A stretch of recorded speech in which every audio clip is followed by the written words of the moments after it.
All right, Katie, welcome back to the podcast. Thank you, Jeff. So, I was all planning on talking to you about your Meat Eater piece that you wrote in November, and then I read your Substack piece, and I started reading it. It was yesterday you published it, or the day before? Yep. Last night.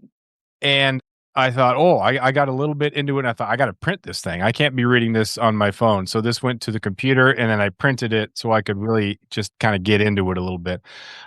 So I want to talk about both one at a time. The first piece was a serious piece about the importance of funding for wildlife habitat, wildlife species, and how important that piece is. And if we lose that funding and we lose that science, who knows what the future might be.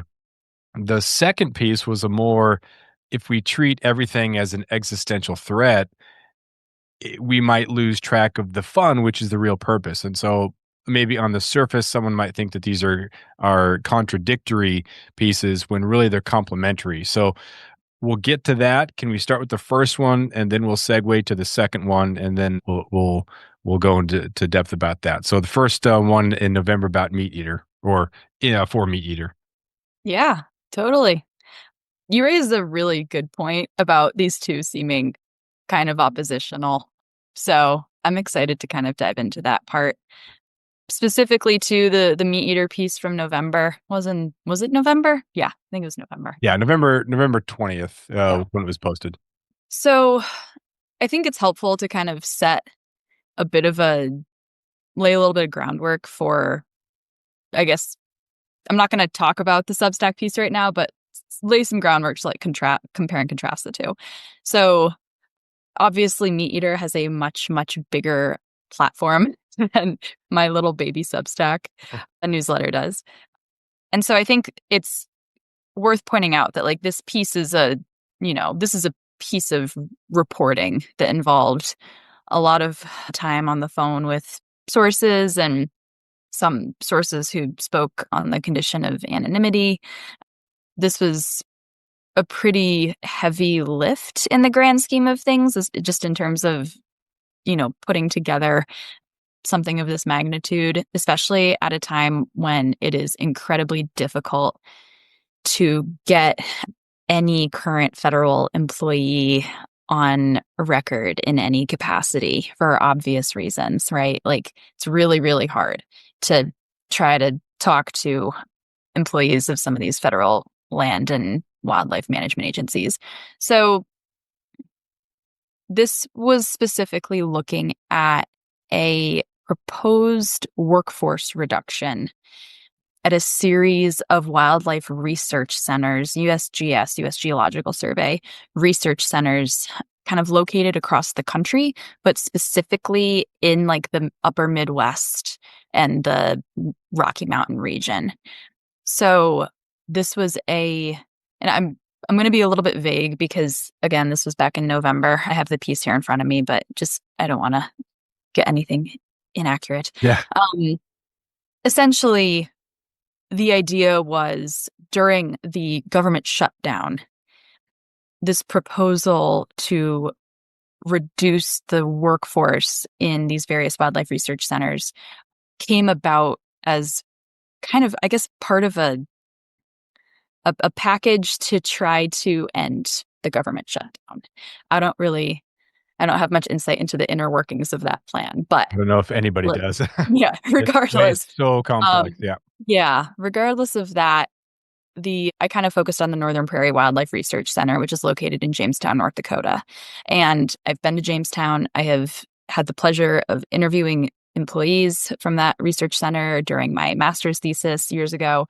So this is essentially like a wildlife biology campus. It's a research campus in Jamestown that supposedly employs about 40 people.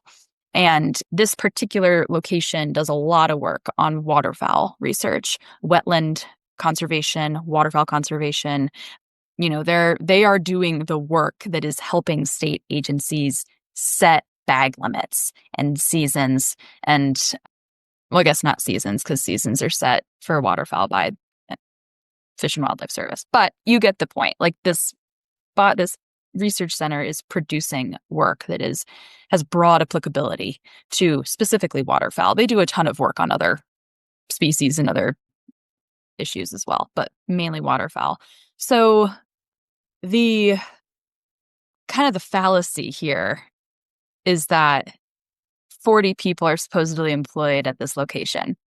The reduction in force proposal for this location would have taken 28 Mm. of those 40 positions. The rumor on the street was that the actual number of people employed at that location was significantly fewer than 40. In fact, the employee roster on the website at the time that this proposal came out only listed 29 employees. So you're looking at essentially a complete shutdown of this research center that's been operating since the 60s and contributing to waterfowl conservation since then. Kind of copy and paste with some other research centers around the West. The Great Lakes Wildlife Research Center was one that was facing, I want to say they had like 137 employees, and 108 of those positions were going to get cut, like really, really big reductions in force. So, and of course, this all got wrapped up in lawsuits and XYZ. The sort of purpose behind this story, my goal for it was to, which I think is a goal that I have for a decent amount of the work that I do, is to kind of put the reality on the ground of how wildlife science functions in this country, who is doing it, who is paying for it to be done, what that science accomplishes, putting that sort of framework and everything that is happening within it in real time in front of hunters. Mm-hmm. Because I don't think that world, which is a pretty insular world, right? Like wildlife research is complex. Understanding the alphabet soup and some of the delineations between like what state agencies do, what federal agencies do, like it's really complicated. And it's really easy to get frustrated and to just throw your hands up and say, oh, this isn't even worth paying attention to. All I know is that my taxes are higher than I would like them to be.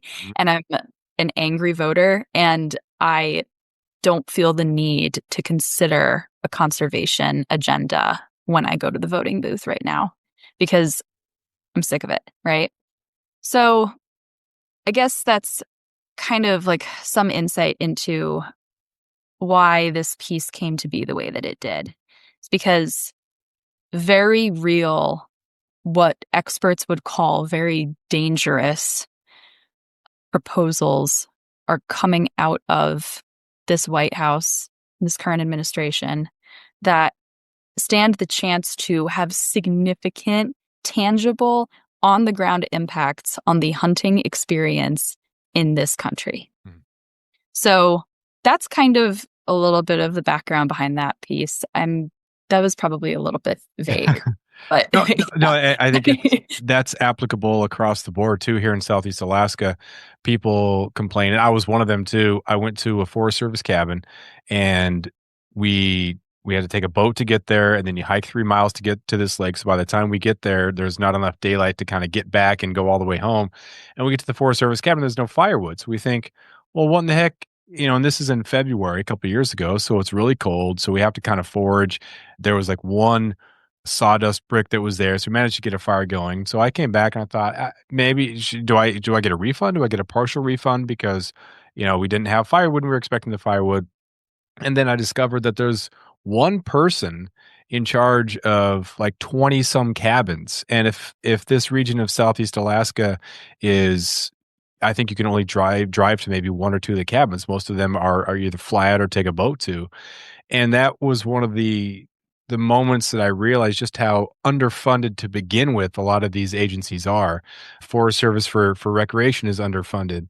One of the reasons why so many of the roads in the roadless areas they took the culverts out because the roads were just sitting there and they were going to degrade and it was going to, cause landslides and stuff. And so once you know that we're coming from an underfunded position to begin with, the amount of funding that still remains is extremely important, and we lose a lot from it. It's not just a matter of I want to be a smarty pants, so look at me, I'm a biologist and I do this sort of stuff. Like you said, informed decisions are made because of this research. And so if we ignore the research, if we ignore the science, then it's going to be at a huge detriment to hunters. And that's something I'm not sure a lot of people kind of think about or understand.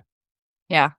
It's really hard to talk about this particular story without talking about where some of this sort of approach to federal natural resource management is coming from.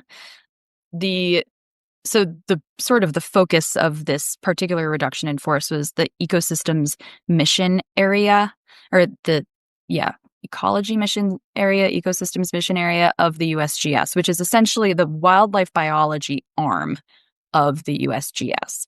And so that arm conducts all of the wildlife research, all the applied wildlife research for the Fish and Wildlife Service, the National Park Service, the I'm pretty sure for the U.S. Forest Service, or maybe it is just Department of Interior. So let's just say the Park Service and the Fish and Wildlife Service and BLM.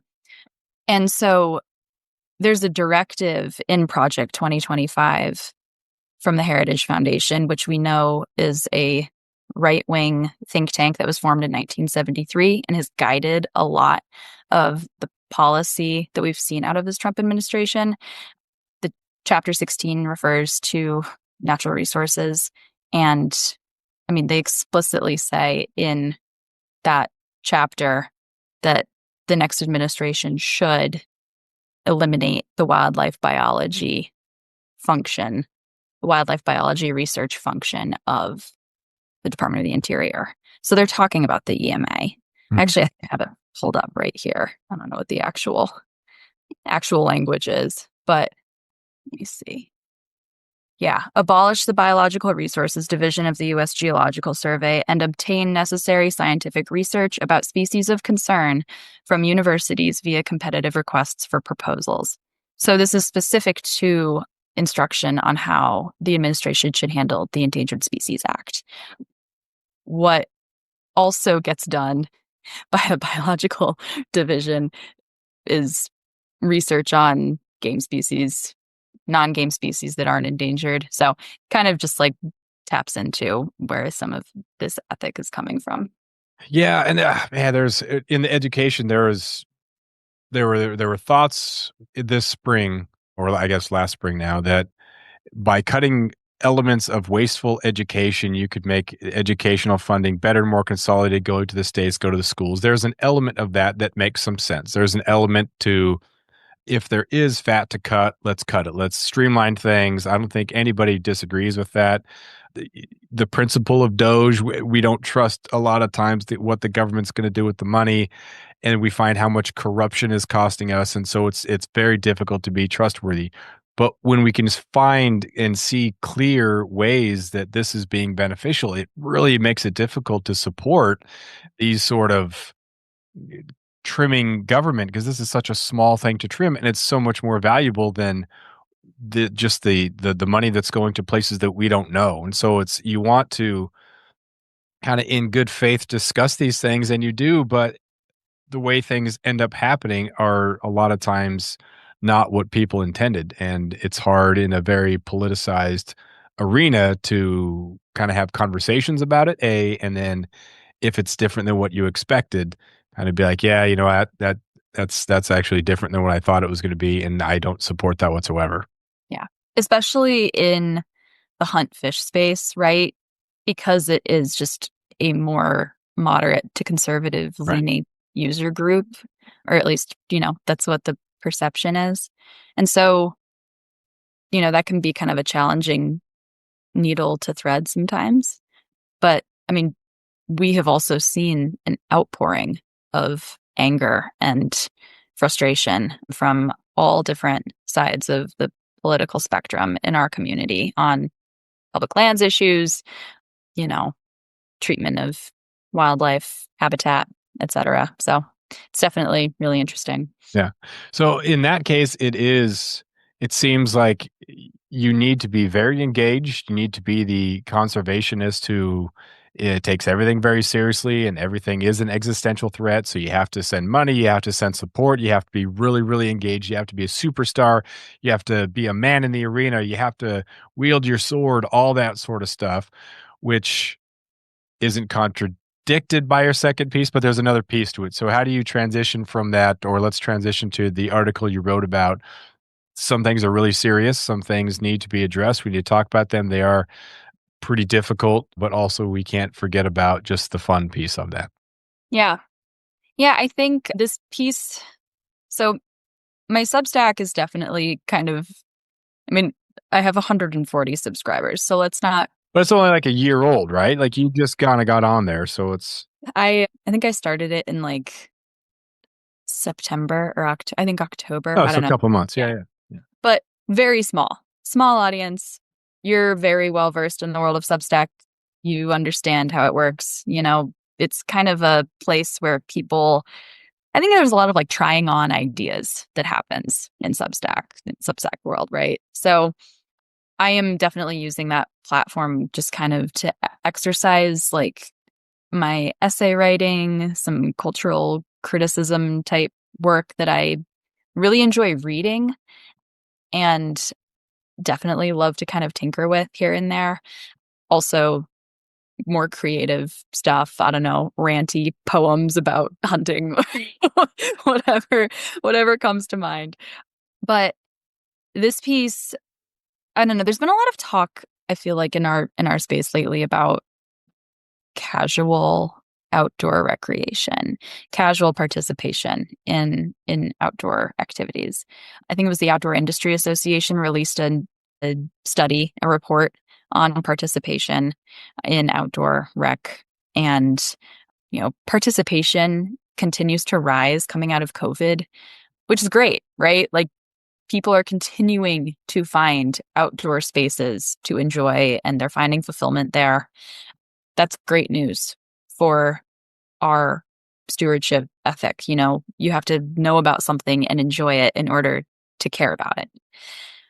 With that increase in participation, naturally kind of comes this dilution of outings per participant. So outings are down, I guess, related to increased participation. Outings are down, participation's up.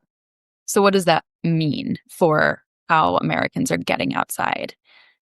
Whether it's a correlation or a causation, you can argue that the average outdoor user in the United States is becoming a little bit more casual. And that kind of lines up with like the timeline coming out of COVID, right? Like a lot of jobs are no longer remote. People are going back to work in the office. We are kind of returning to normal life the way things were before the pandemic. So, if that's the case, do we have to be concerned that outdoor recreators and within that large user group of outdoor recreators, those who do or have really developed like a passion for conservation, you know, are they going to fall asleep at the wheel? Are we already falling asleep at the wheel? Did we fall asleep at the wheel a year ago and now we're screwed? Like, it's hard to tell, I guess, like how engaged this group really is. My fear is that the outdoor industry, the outdoor media landscape, especially, I guess, kind of within the hunting space, is very much not a place where you see a lot of casual participation. If you are visible in the hunting world, it's usually because you are pretty obsessed with it. And I think that's great, right? Like, there's nothing wrong with being obsessed with something. There's nothing wrong with making it your whole personality. There's nothing wrong with making it the only thing you care about or one of the only things you care about. There's especially nothing wrong with that if it translates into a lot of conservation advocacy, good stewardship ethic. You're volunteering, you're taking other people out, you're participating in R3 programming, whatever it may be. But I also worry about what that spells for the future of our practice and our user group. if we continue to kind of mount towards this obsessive crowd, which maybe we've always been seen that way. I'm new here. So, like, if this is just normal, great. But more eyes, I think, are on the hunting community than maybe were in the last few decades, just by virtue of the fact that more people are getting outside to begin with. And so I've been thinking a lot about, ways to help message or help message around converting non-hunters into either curious, people who aren't curious about hunting into people who are curious about hunting. And then from that point of being a curious non-hunter into a beginner hunter. Yeah, and I think that's kind of where some of this sort of rhetoric around, we really would do ourselves a huge favor if we, I think, just talked a little bit more or platformed more ways to casually make hunting a part of your already busy, expensive, high commitment life. Mhm. Because I like to believe that a conservation ethic follows that ignition point pretty closely, and maybe even more closely than it might follow somebody who just starts hiking on their local trail. I don't want to necessarily say that like one's better than the other, but hunting puts you so, so, so, so close to that resource and so close to that landscape and so close to, you're sitting on the ground, you're sitting in a tree, you're paying extremely close attention, right? Like it's just a different level of engagement with the space. And I'm not really sure that we're taking as much advantage of that gift as we could be. I'm also really hesitant to say that we're not because I know a lot of people are working on this issue. So, yeah, that's kind of where this came from. Yeah, it's interesting. You made a comment about, well, first of all, like you use the example of an ESPN ad that the Manning brothers are telling parents to stop taking youth sports so seriously. And it's a multi-billion-dollar industry now to try to get your kid to become a professional athlete. But that's not going to happen unless they're 6'7" or they're the son of a player. Like statistically speaking, it's not going to happen. So you can be involved in and obsessed, and that's great. But for most of us, that's going to get you varsity sports in high school, maybe into some college, but you're not going pro. And so that sort of, it's either obsessed or nothing is driving so many kids from even being active. And I can't remember what book it was, which is a horrible way to start a citation, but talked about how kids aren't even identifying as athletic. It's either you are the year-round athlete or you're not even playing, which is a serious detriment to our national health. So then you kind of relate that to that obsessiveness. And you had a line here about the fun, but a crack is emerged in the armor. The most visible way of being a conservationist share the incredibly expensive common denominator of obsession. Obsession is not something the totally normal rank and file American can afford. And I think a lot of people grew up like their grandpa was after World War II was on the GI Bill and catching bass and hunting whitetail. Like that's what it meant to be a hunter. That was a portion of your life. And now it's for that, it's still the same. They hunt their 1 week out of the year and they love it. They look forward to it or 2 weeks, but we now define social media helps us define hunter as this obsessed person who travels all around the world. Grandpa wasn't going to Patagonia to fish for brown trout. Grandpa was hanging out, after World War II. And so you have these people who, yeah, probably can't afford what they might think the definition of hunter is. And I think that does a disservice to us that well, I just got to up the ante and I got to spend all my money to fit into this caricature of what it means to be a hunter when, the vast majority of us are recreationists. Like we go out hunting as part of our season, but we have busy lives throughout the rest of the year and we think about it, we talk about it, and we create some content about it. But the loudest, biggest voices represent a small portion of the hunters in general, and then outdoors people overall. And I mean, that's true for every industry, right? Right. Like, that's always going to be the case. It's totally predictable in how that plays out. And I think it's important to make the distinction that I'm talking about the perception, the external perception, and how accessible, or I guess let me rephrase this, how easy it is to find a different portrayal of a more casual, less all consuming, less expensive type of hunter right now. I think of one, I'm not on Instagram that much these days, but one comes to mind. I think it's the okayest Mm, hunter group. But I think they kind of like fall into that vein of like, you know, like I think their logo is just like a fork horn. mhm, Like, and that's just, I think that's great. Like, that's kind of what I'm talking about. Maybe we need some more of that. The problem is that, you're asking people to elevate the message of being normal, mhm. and we're not very good at that. Yeah.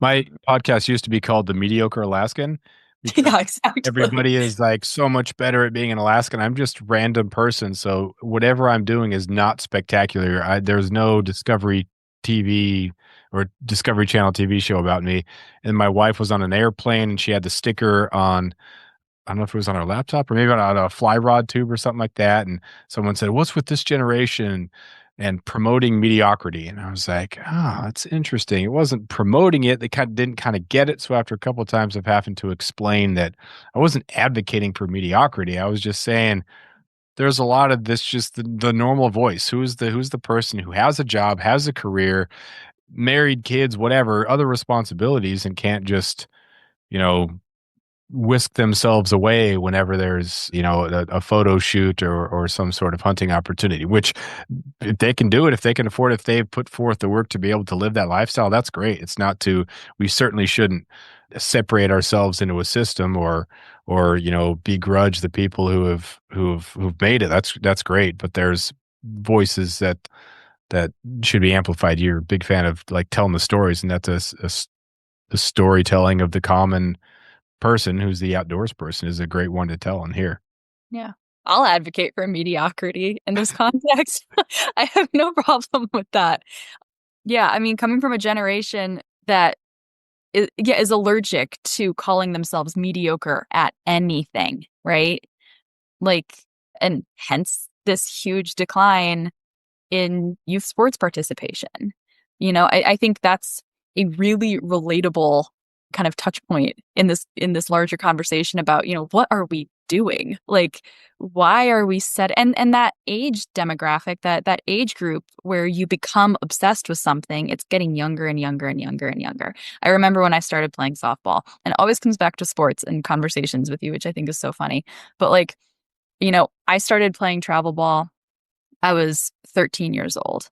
And like 14U was probably one of the most widely attended age groups. Like that was like where like kind of the bulk of participation was in travel ball. It was like 14U, 16U, 18U up through college.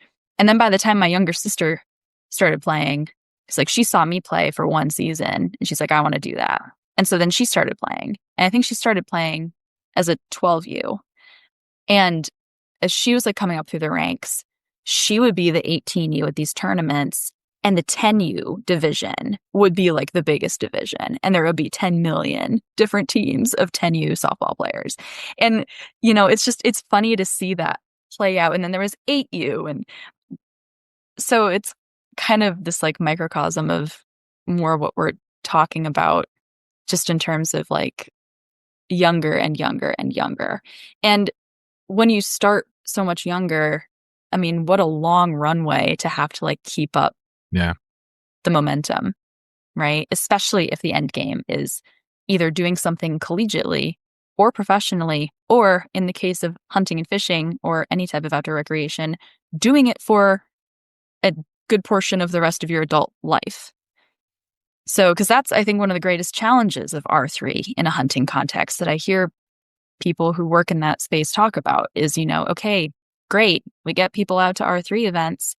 they hunt one or two more seasons, but then where do they go 5 years after they've attended that event? Right. Are they still around? Retention, Hmm. like apparently the greatest challenge, one of the greatest challenges of the R3 movement. And critics of the R3 movement, I think, argue that if you're just going to get people on the hook for a year or two, is it really worth the money that is spent on those efforts? I would argue that it is, but that's up for debate. So Yeah, that's a tough one. It's with the amount of information that's out there about what is out there, it makes us kind of our world becomes so much bigger. And so rather than just have whitetail camp, rather than just have blacktail deer camp, it's man, I'm going to start saving for points because Wyoming would be awesome to go there and try to get a bull elk. And so by knowing about that, I then care more about maybe some of the habitat and the issues. I'm more conscious of issues that are outside of my bubble. Maybe I spend money and maybe I don't. Maybe I join the Rocky Mountain Elk Foundation. I would never have otherwise.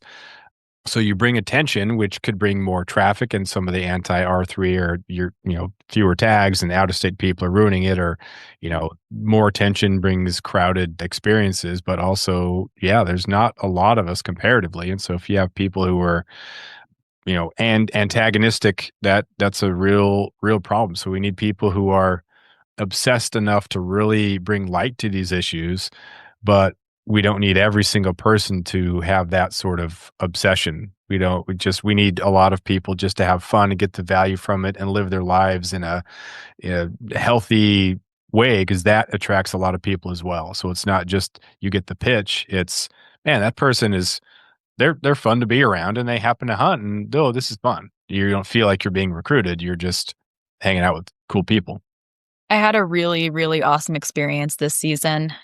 A friend of mine approached me at a birthday party and asked if she could come out with me. And she's a vegetarian. And she was just like, she had eaten pronghorn and she really liked it, which I feel like pronghorn's a little bit controversial in the wild game space. So, like, the fact that she was already hooked was awesome. And she was like, I've been dying to get out, but I haven't really met anybody who I'd want to go experience that with. But for whatever reason, she thought like I was like a good person to try to do this with, which was super flattering. And so we went out, and mind you, this woman is an ultra marathoner. Hmm. So she runs 100-mile races through grizzly country at night, right? So, and there's a lot. This is such a Missoula story. Like she's like such a Missoula type. Like that's just classic. Vegetarian, ultra runner, super keyed into environmental issues, like already has a conservation ethic in her back pocket, right? And so we went out. We didn't see anything. We went out for like a afternoon, evening sit. We hiked a bunch, kind of like still hunted along some like old Forest Service roads. Didn't see anything. Hiked back out in the dark. We actually told her my husband and I took her to a place where we'd had like an incredibly close mountain lion encounter like 2 nights prior. And so we're really excited to have a third person come with us because, we don't really know how this is going to end. And I mean, all things considered, it like wasn't that crazy of an experience, right? Like we went out, we walked around, we climbed. The weather was like okay. We got situated for last light a little bit later than I probably would have liked. But, we climbed back out, had good time chatting in the car, dropped her off. I didn't really like think much of it other than the fact that I was kind of bummed that we didn't even like put eyes on any animals. But then I saw her a couple weeks later and she was like, "Oh my God, I'm so excited to see you. I signed up for Hunter's Ed. Nice. I take it in 2 weeks. I am so excited. And I'm already making plans for spring turkey." Like she's already like carrying it forward, right? Making plans ahead of time. That's awesome. Um, and she's like, "Yeah, like I'm so pumped." Like that experience. She's like, "I've never moved through space like that before. Like I've never moved across a landscape that strategically in that way. Mhm. And it's addicting. Like she was like, oh my, like so excited. And so that was so rewarding. Like, you know, and I see so many other people just like her in my social circle, in my wider Western Montana circle, friends from childhood, friends I went to college with. Like I could copy and paste her into, or I guess I could copy and paste other people like from my life, other women from my life into that position. But none of them, as far as I'm concerned, like it doesn't cross their minds that Mhm. this is something that is actually available to them wherever they are in life, wherever they are geographically speaking. This is something that they could do. People from suburban Connecticut, many of them, that doesn't occur to them. Yeah. I've been thinking a lot lately about why it took me so long, and it wasn't really that long, but why it took me until my early 20s to like start thinking about hunting. And I realized that, because I grew up, my dad hunted. And if I had decided that that was something I wanted to do, he would have supported me 150%. Like I would have gotten full encouragement to go chase this if I had decided this is something I wanted to do. But culturally, you know, I wasn't, it's not that I like didn't just not learn how to hunt. It's that I learned not to hunt. Mm. And so much of our population has not just not learned to hunt, but has learned not to hunt Yeah. and has learned a distance from that kind of a practice, has learned a distance from firearms, has learned a distance from death, has learned a distance from their food. And those are hard things to like close the distance with, right? Like there are a lot of implications there. So like it's hard to jump over some of those mental hurdles. Mhm.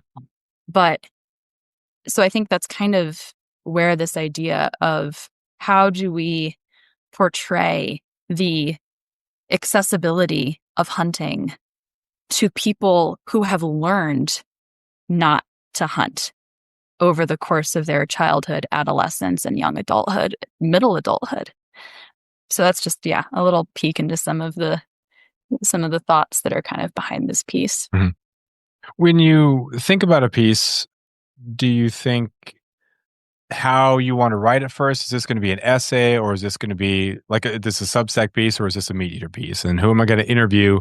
Do you do research beforehand, or how does that writing process start?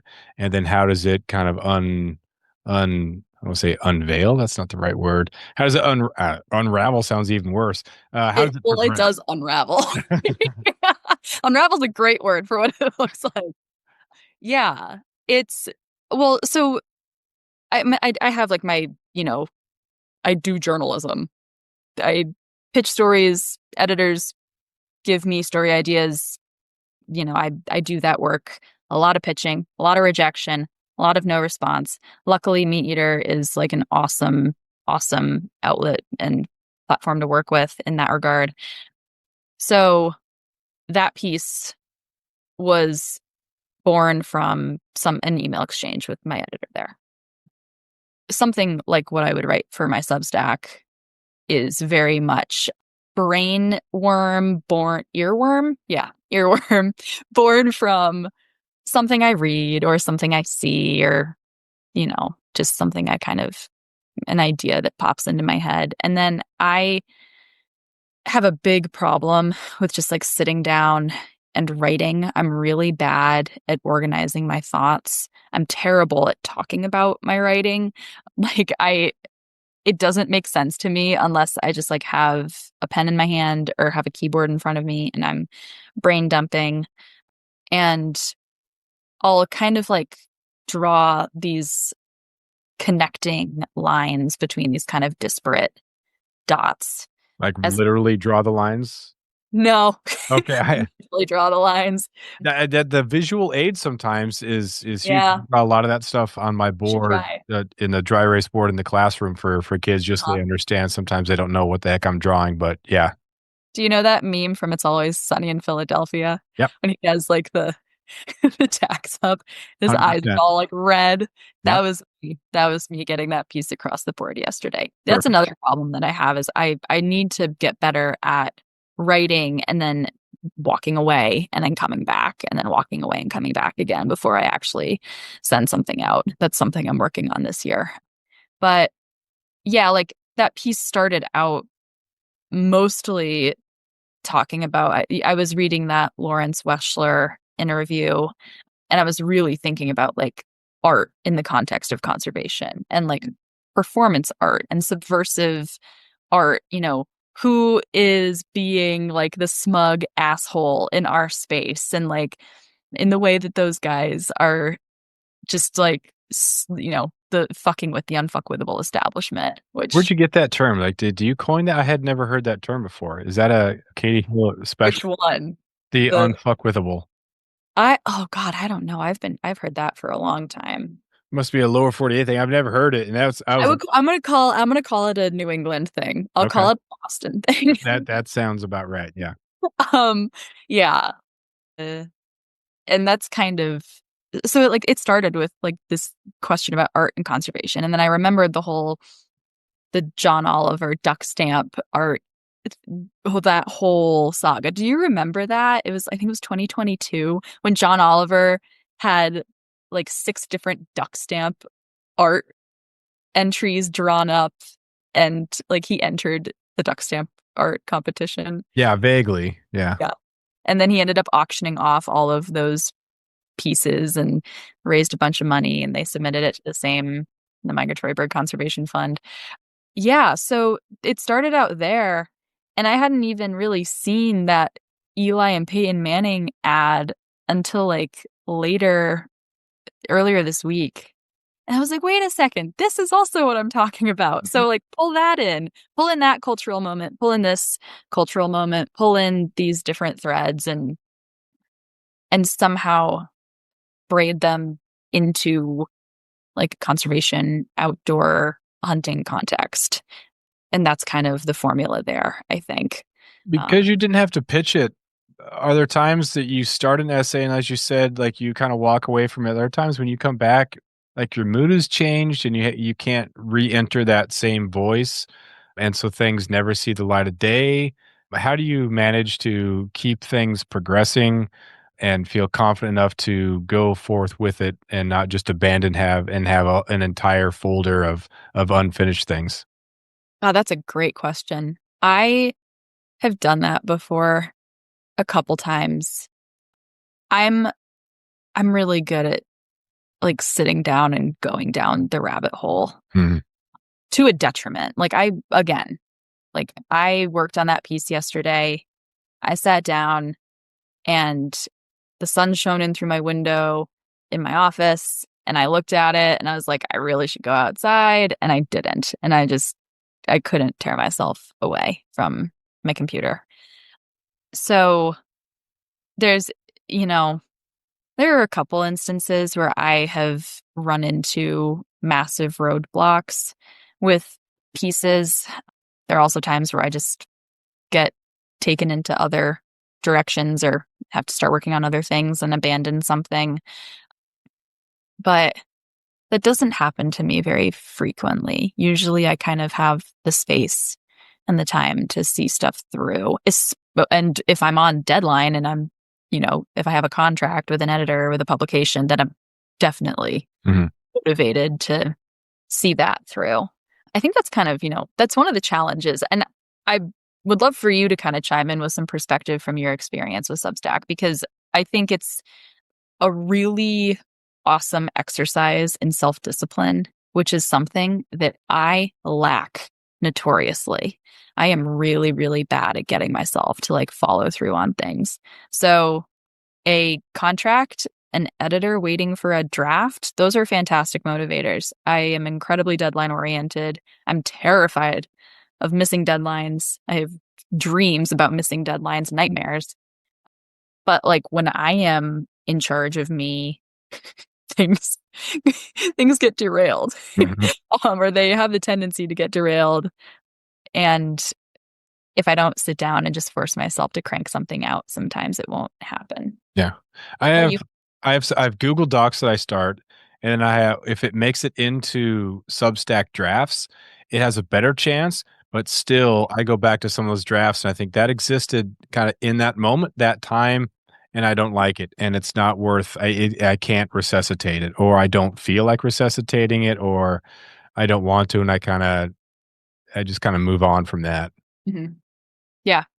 And I mean, is that not how like our interactions with like our news cycle work too, right? Yeah. Like when you said you wanted to talk about this piece on the USGS, I was like, "Oh my god, I have to like go back to November." Like so Yeah. much has changed since then. So much has happened. Mhm. Um, what was that about again? Yeah. Uh, but that's I mean, that's the nature of the beast right now, right? Like that's the rhythm that we're all operating at. So, I mean, it makes sense. Yeah.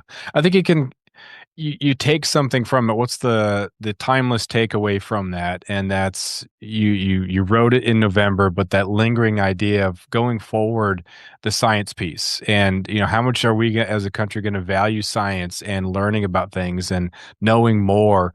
Had we abandoned science and learning in the 1900s, we would have there'd be nothing left. It's, those early conservationists who were like, okay, we need to manage stuff. We can use stuff, but it has to be a responsible use. So we have to going forward still have that appreciation for it. So it's like that lingering thing that goes forward from that. And I think sometimes I'll write a draft and that ends up not getting published, but then it just kind of marinates for a couple months and I write something else, but it kind of has its roots in something that never ended up getting published. But I don't know. I think it's different for everybody. Do you think Absolutely. your I which one is more important, the initial idea or editing? Do you think that you can take a decent idea and you can work on it and you can edit it and make it something good, or is it doomed from the start if you don't have a good idea? That's the $1,000,000 question. That's a tough one on the fly. That's a tough one on the fly. Well, I mean, if the idea sucks or if it's just like not feasible, I'm really good at talking myself out of my takes Mm, on things. I've noticed this. I'm really good at conditioning what I say or tempering it or thinking something and then being like, no, that's excessive. So it's pretty easy for me to have kind of, have something I want to say. And then most of the time, it's that I just kind of get scared.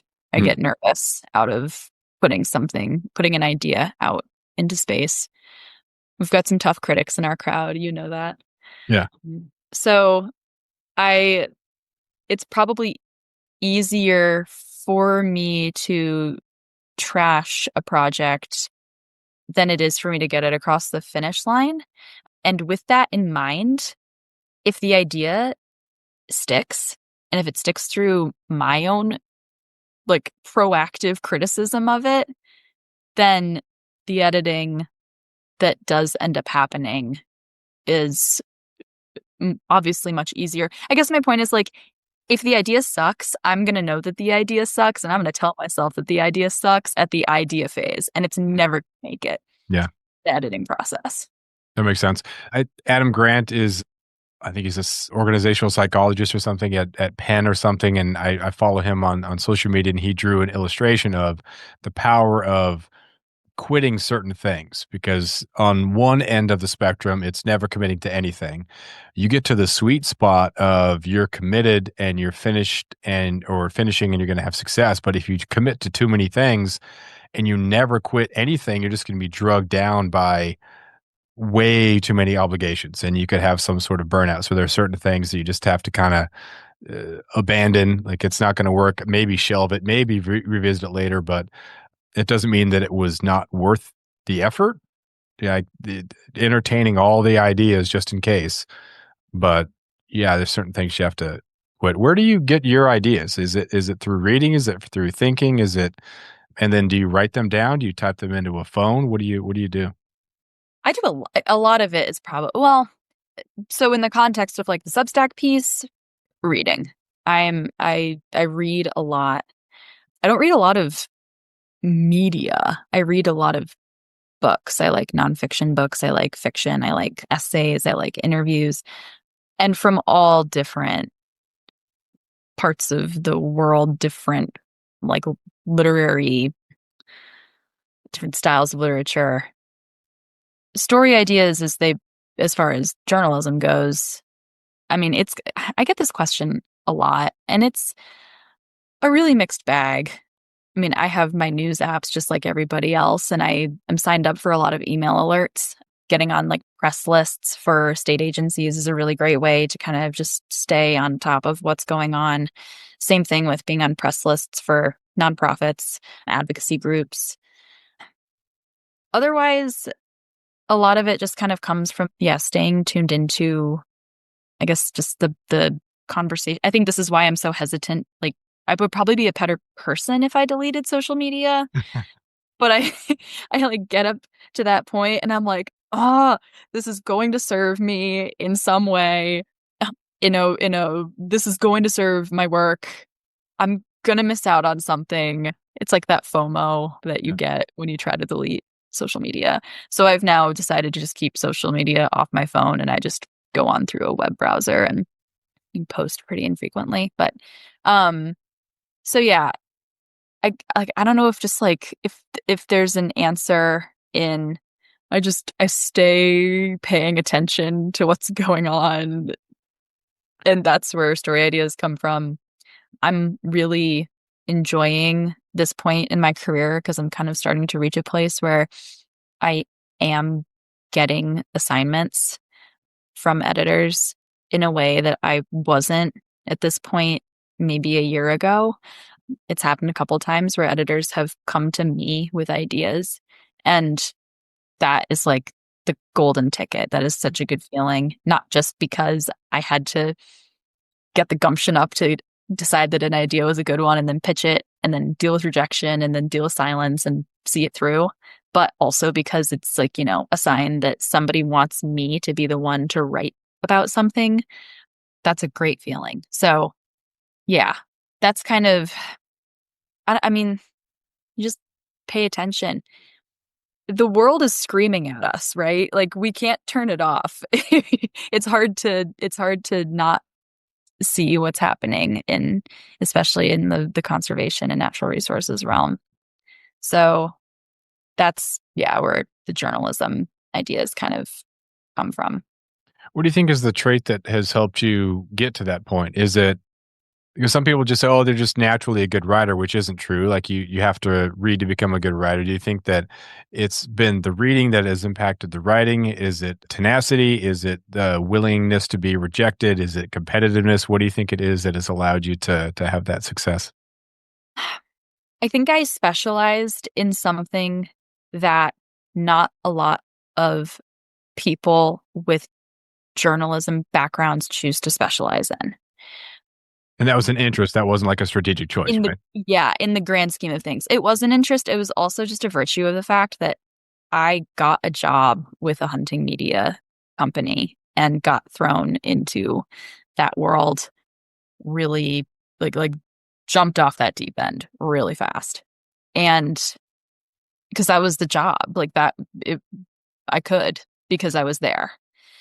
And so, and like the momentum that came out of that job just kind of it set me on that course. And I found topics that I really gravitated towards.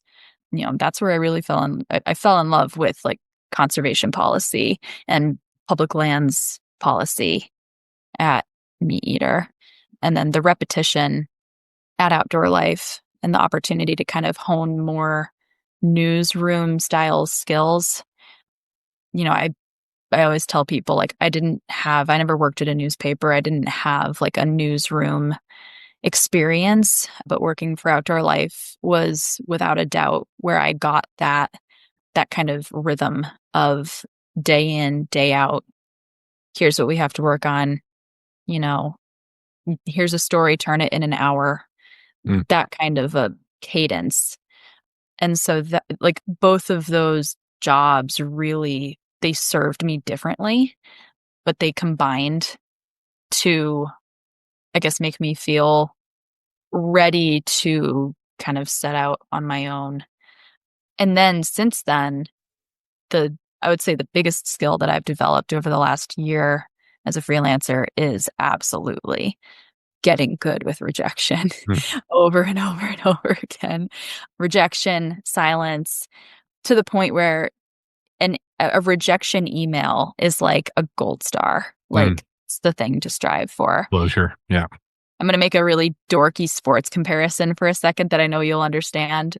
Being like a baseball, softball person, Hall of Fame hitters fail 7 out of 10 times. Right. Hall of Fame hitters don't get on base 6 or 7 out of 10 at bats. Yeah. Which is, there are so many people probably rolling their eyes at that metaphor, but it's true. Real. Like, yeah.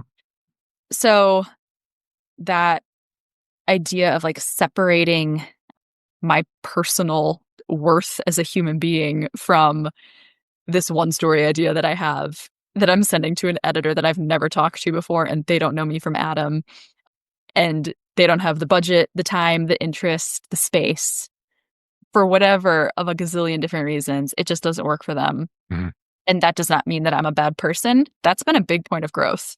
It's a huge, huge point of growth. So, yeah. Awesome.